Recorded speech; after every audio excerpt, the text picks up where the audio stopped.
प्रभाव, जिसमें हम लोग विद्युत ऊर्जा के बारे में पढ़ेंगे। तो विद्युत ऊर्जा क्या है, पहले इसके बारे में हम लोग जानें।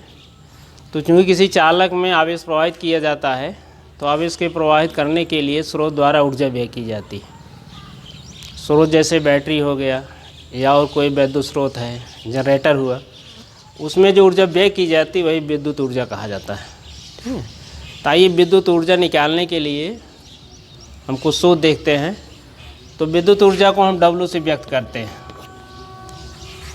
तो यदि आवेश हम Q प्रवाहित कर रहे हैं और विभवांतर भी है, तो W इक्वल टू हो जाएगा V इंटू Q।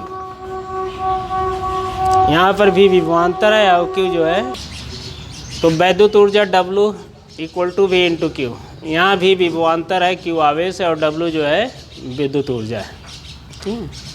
अब इसका मात्रक देखिए, चूँकि विद्युत ऊर्जा एक प्रकार की ऊर्जा है, इसलिए विद्युत ऊर्जा का मात्रक वही होगा जो ऊर्जा का होगा। अब ऊर्जा का मात्रक जूल होता है, इसलिए विद्युत ऊर्जा का मात्रक जूल होगा।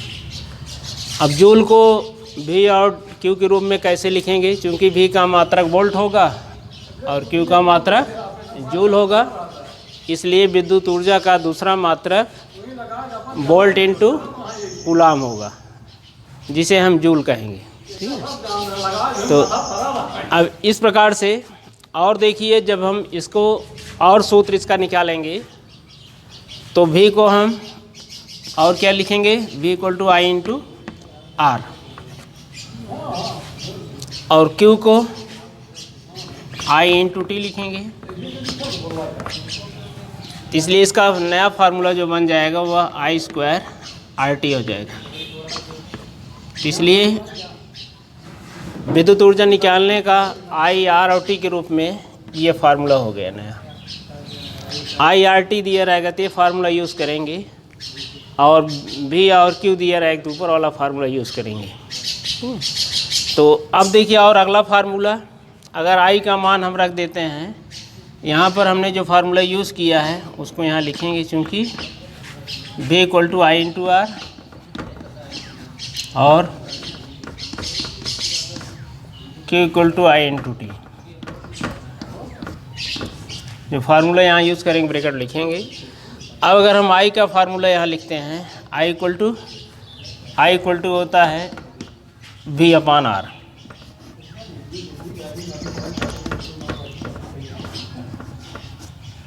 तो अगर ये फार्मूला यहाँ रखते हैं तो यहाँ पर हो जाएगा V अपान आर का whole square into R into T equal to V square upon R square into R into T. अब यहाँ आर कैंसिल हो जाएगा तो V square T upon R हो गया। तो ये V आर और टी के रूप में फार्मूला हो गया। तो इसलिए एक फार्मूला ये और एक फार्मूला ये, एक फार्मूला है, तीन फार्मूले हो गए विद्युत ऊर्जा निकालने का। ठीक है। और देखते हैं इसके लिए क्या फार्मूला होगा। 1 2 3 ये तीन फार्मूला हो गया W के लिए। ठीक है, विद्युत ऊर्जा निकालने के लिए। अब इसके बाद चलते हैं हम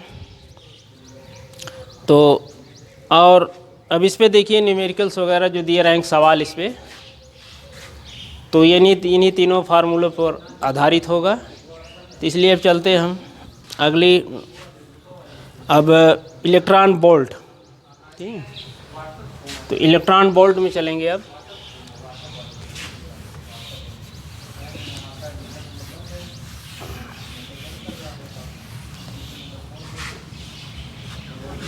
इलेक्ट्रॉन वोल्ट,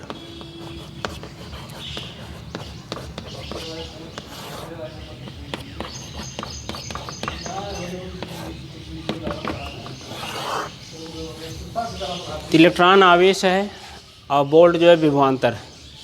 तो यह ऊर्जा का एक दूसरा मात्रक होगा, क्योंकि W इक्वल टू हम जानते हैं V इंटू Q होता है। अब यहाँ भी वोल्ट के लिए यूज हुआ है और Q जो है इलेक्ट्रॉन के लिए यूज हुआ है। तो इसलिए इलेक्ट्रॉन के लिए अगर इलेक्ट्रॉन के रूप में लिखेंगे तो E इंटू V कर देंगे। तो यही आपका ऊर्जा का दूसरा मात्रक इलेक्ट्रॉन वोल्ट हो जाता है। अब इलेक्ट्रॉन वोल्ट जो है ये विद्युत ऊर्जा का दूसरा मात्रक हो गया। अब एक इलेक्ट्रॉन वोल्ट में हम देखते हैं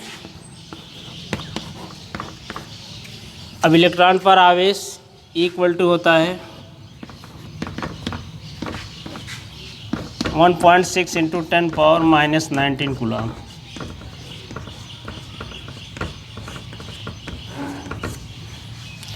और चूँकि एक इलेक्ट्रॉन वोल्ट लेंगे तो एक इलेक्ट्रॉन होगा इंटू 1 वोल्ट होगा।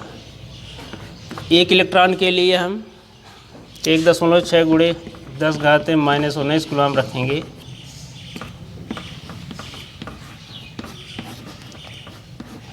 Into 1 volt.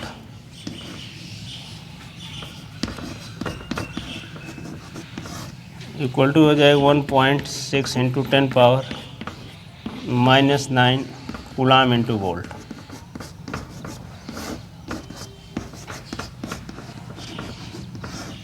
अब कूलम इंटू वोल्ट ये जूल होता है, इसलिए एक इलेक्ट्रॉन वोल्ट इक्वल टू हो जाएगा 1.6 इंटू 10⁻⁻19 जूल। इसलिए इलेक्ट्रॉन वोल्ट जो है ये विद्युत ऊर्जा का दूसरा मात्रक है। तो एक इलेक्ट्रॉन वोल्ट 1.6 इंटू 10⁻⁻19 जूल के बराबर होता है। ठीक है। इन सूत्रों पर आधारित 2 सवाल आपको हल करना है, जिसमें पहला सवाल है किसी चालक में 5 एम्पीयर धारा 10 सेकंड तक प्रवाहित की जाती है। यदि चालक का विभवांतर 20 वोल्ट हो तो चालक में व्यय ऊर्जा ज्ञात कीजिए। दूसरा सवाल है किसी चालक का प्रतिरोध 20 ओम है। यह चालक का विभवांतर 10 वोल्ट हो तो 20 सेकंड में चालक में व्यय ऊर्जा ज्ञात कीजिए। ये दोनों सवाल आप लगा करके रखिएगा।